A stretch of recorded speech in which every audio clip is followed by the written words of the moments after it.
Do Filho e do Espírito Santo. Amém. Maria, cheia de graça, o Senhor é convosco, bendita sois vós entre as mulheres, bendito é o fruto do vosso ventre, Jesus. Santa Maria, Mãe de Deus, rogai por nós, pecadores, agora e na hora de nossa morte. Eu sou o bom pastor dá a vida pelas suas ovelhas. Para os católicos, no Evangelho de hoje, nosso Senhor se dá o título de pastor, de bom pastor.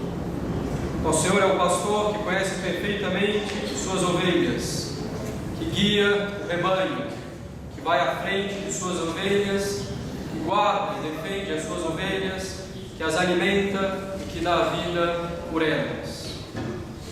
Onde já se ouviu falar do pastor que dá a vida pelas suas pobres ovelhas?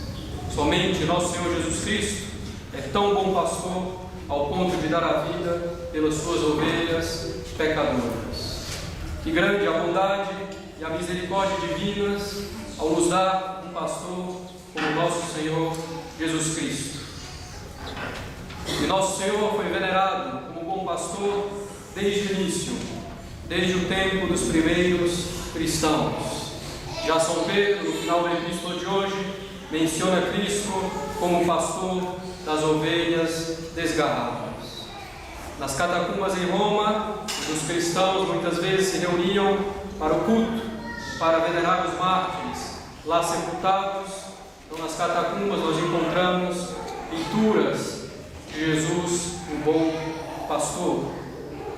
Nosso Senhor, nosso pastor eterno, subiu aos céus, que é seu lugar próprio após a ressurreição com seu corpo glorioso.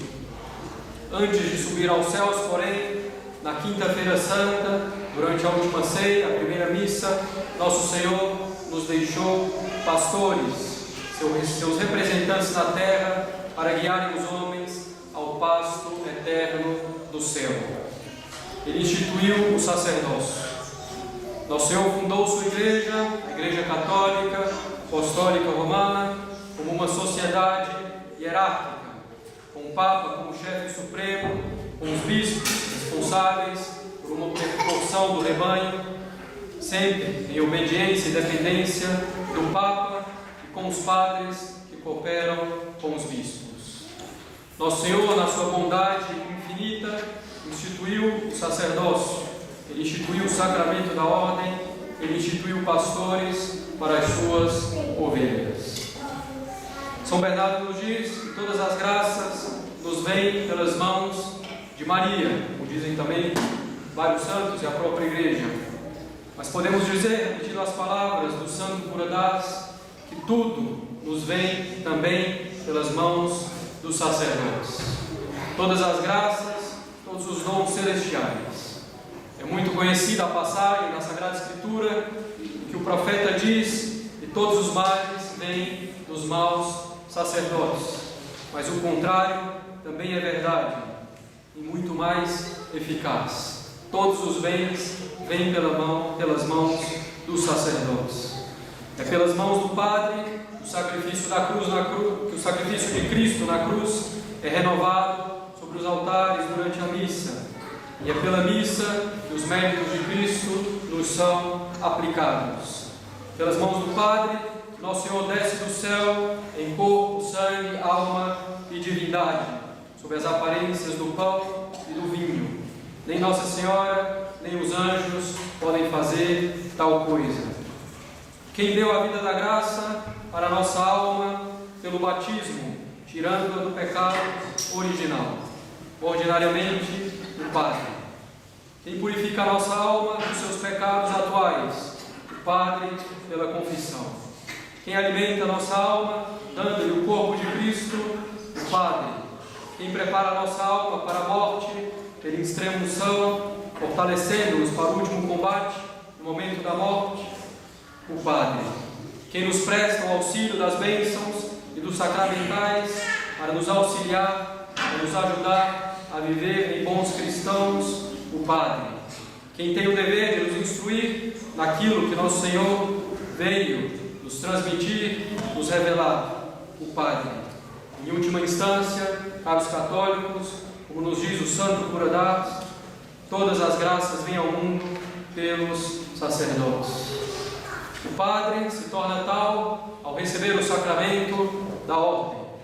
O sacramento da ordem, como o próprio nome sugere, ordena o padre inteiramente para o próximo e para Deus. O sacerdote não é sacerdote para si mesmo, mas para Deus e para os outros. O sacerdote não pode confessar a si mesmo, não pode administrar a si mesmo os sacramentos, com exceção da Eucaristia. O sacerdócio é inteiramente para Deus e para o bem das almas. E grande graça nosso Senhor nos deu com o sacerdócio. O sacerdócio católico é participação do sacerdócio de Cristo, em que veio Cristo fazer no mundo, dar testemunho do Pai e nos salvar.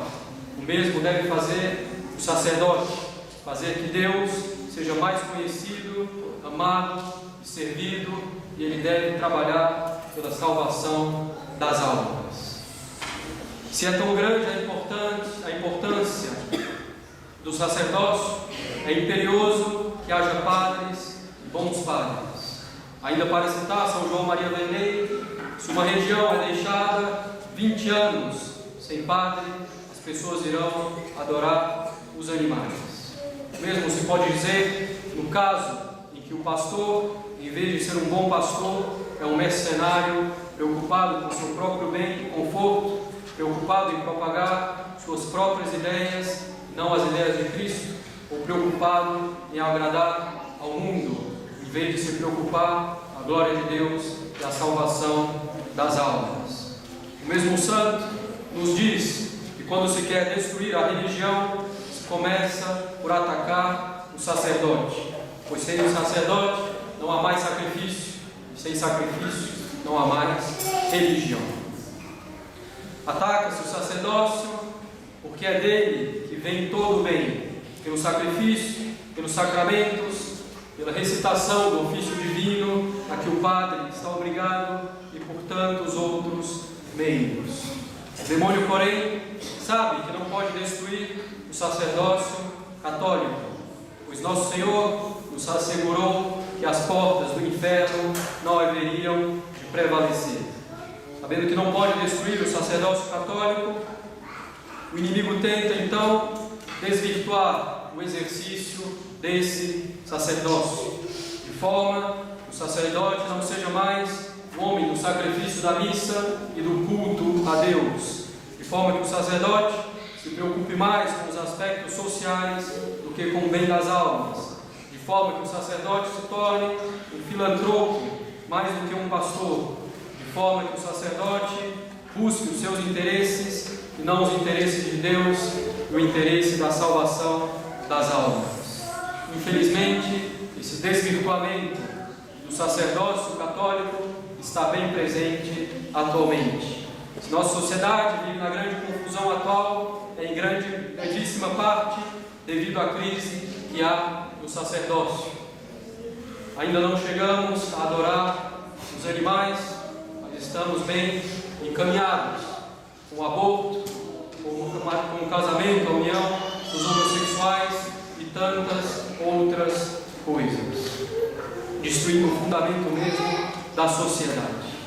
Então, se nossa sociedade vive na grande confusão atual, é em grandíssima parte devido à crise do sacerdócio católico. O sacerdote ele tem que ser o homem da missa, o homem do sacrifício, o homem da Eucaristia. Ele tem que ser o homem da fidelidade aos ensinamentos de Cristo. Ele tem que ser o pastor que aponta e denuncia o louco. Ele tem que ser o homem que aponta para o céu, para nos fazer lembrar que fomos criados para o céu, para a vida eterna, para Deus. Ele tem que ser o homem que reflete a caridade do coração de Jesus, conduzindo com bondade as pessoas para a glória eterna. É dever de todos nós, caros católicos, dever contido no 4º mandamento, rezar pelos pastores da Igreja. Rezemos a Deus pelo Papa, pelos bispos, pelos sacerdotes. Peçamos a Deus pelas vocações sacerdotais, para que Ele nos dê sacerdotes santos.